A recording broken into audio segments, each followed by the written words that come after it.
Bab 516. Pengorbanan di kolam darah. Mengapa harus melarikan diri? Pertanyaan ini sangat tidak masuk akal. Membuat Jeremy Wu tidak tahu bagaimana menjawabnya. Bukankah kita sedang kabur sejak tadi? Bukankah takut dikejar oleh orang-orang ini? Sekarang yang paling hebat sedang mengejar mereka. Kamu justru tiba-tiba berhenti dan bertanya mengapa harus melarikan diri kepadaku. Jeremy Wu sangat kebingungan. Bagaimana mungkin ia tahu apa yang dipikirkan Louis Lu? Louis Lu melarikan diri dari rumah Wu. Bukan karena ia takut pada orang-orang itu. Tapi karena ia jelas takut kehilangan kendali dan menakuti Lord Demon Wolf sebelum waktunya. Aura tubuh Lord Demon Wolf mudah membuatnya kehilangan kendali. Sekarang meninggalkan Manor. Ia sudah jauh lebih baik. Pria tua berambut putih yang mengejar mereka di belakang. Meskipun juga membawa napas Lord Demon Wolf. Namun masih dalam jangkauan Louis Lu bisa menahan diri. Oleh karena itu ia tidak perlu lanjut kabur. Tidak perlu menjelaskan hal-hal ini kepada Jeremy Wu. Dan Louis Lu juga tidak akan menjelaskan hal-hal ini kepadanya. Sebab ini adalah rahasia Louis Lu.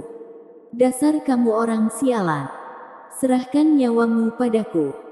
Pria tua berambut putih ini benar-benar tanpa ekspresi. Matanya memerah. Seolah-olah suaranya barusan bukan berasal dari tenggorokannya, melainkan dari matanya.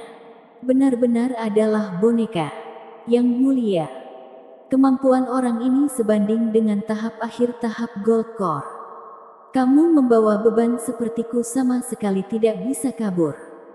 Jeremy Wu tidak tahu mengapa Louis Lu tiba-tiba berhenti dan menanyakan pertanyaan aneh seperti itu. Ia hanya mematung sejenak dan berubah sangat cemas. Siap menggunakan tubuhnya untuk menahan lelaki tua berambut putih ini. Namun tidak menunggu ia usai berujar. Suara angin justru tiba-tiba bertiup di telinganya. Louis Lu sudah bergegas menuju ke arah pria tua berambut putih itu. Hong Long. Tanpa basa-basi langsung meninjunya. Tiba-tiba raungan yang sangat membara meletus dari tubuh lelaki tua berambut putih itu. Sial. Hancur berkeping-keping. Pria tua berambut putih ini hancur berkeping-keping tanpa ekspresi. Hanya raungannya yang bergema di atas udara. Jeremy Wu langsung terkejut melihat adegan yang tengah terjadi. Pria tua berambut putih yang sebanding dengan tahap akhir tahap Gold Core itu hancur berkeping-keping oleh tinju Louis Lu. Ternyata kemampuan pemuda ini begitu menakutkan. Ia belum mengeluarkan seluruh kekuatannya sebelumnya. Tapi jika kemampuannya begitu menakutkan, mengapa ia perlu kabur? Sama sekali tidak perlu. Pikiran Jeremy Wu melonjak, dan dengan cepat mendapatkan satu kesimpulan. Alasan mengapa Louis Lu melarikan diri mungkin karena ia takut oleh aura Lord Demon Wolf. Tapi tubuh Lord Demon Wolf telah disegel. Sama sekali tidak bisa keluar. Ia hanya bisa muncul dalam bentuk bayangan seperti ini. Meskipun auranya menakutkan, namun sama sekali tidak bisa melawan Louis Lu. Ini adalah rahasia keluarga totem. Jeremy Wu berpikir serius sejenak. Tidak memutuskan memberitahu Louis Lu rahasia ini. Meskipun ia tidak mematuhi keluarga Wu dan tanpa izin melepaskan Delia Wu pergi. Namun jauh di lubuk hatinya, ia masih sangat takut pada Lord Demon Wolf. Keluarga Wu masih di dalam rasa tekanan yang menakutkan. Seperti badai petir akan datang. Suasana hati semua orang merasa tertekan. Namun rasa tertekan seperti ini semakin kuat. Semua orang bisa merasakan kemarahan Lord Demon Wolf terus menumpuk. Sungguh menyeramkan. Rixen Wu, segera ke area terlarang kolam darah menemuiku. Suara raungan Lord Demon Wolf tiba-tiba meledak. Sekujur tubuh Rixen Wu gemetar seperti saringan. Tahu orang-orang yang mengejar keluar pasti juga terjadi sesuatu. Jikalau tidak, Lord Demon Wolf tidak akan begitu marah. Sehingga ia terlebih dahulu memanggilnya ke area terlarang kolam darah. Rixen Wu tidak berani menunda lebih lama. Area terlarang kolam darah terletak di tengah aula. Biasanya tidak ada yang berani mendekati. Jikalau tidak, adalah rasa tidak hormat terhadap Lord Demon Wolf. Rixen Wu hampir sepenuhnya menggunakan gaya merangkak datang ke area terlarang kolam darah. Bau darah yang menyengat langsung menerpa wajah Rixen Wu. Kamu bahkan tidak bisa melakukan hal-hal kecil dengan baik. Kamu benar-benar adalah sampah. Suara Lord Demon Wolf mengguncang seluruh aula. Rixen Wu nyaris buang air kecil sebab ketakutan. Terus membenturkan kepalanya ke tepi kolam darah. Lord Demon Wolf. Ampun. Lord Demon Wolf. Ampun. Aku yang tidak bisa menyelesaikan masalah dengan baik. Aku adalah sampah. Bawa 10 orang ke sini. Segera dikorbankan untukku. 10. Hati Rixen Wu merasa terkejut. Biasanya hanya perlu 1 orang yang harus dikorbankan setiap tahun. Namun orang-orang ini dipilih dengan saksama oleh Lord Demon Wolf. Darah mereka sangat murni.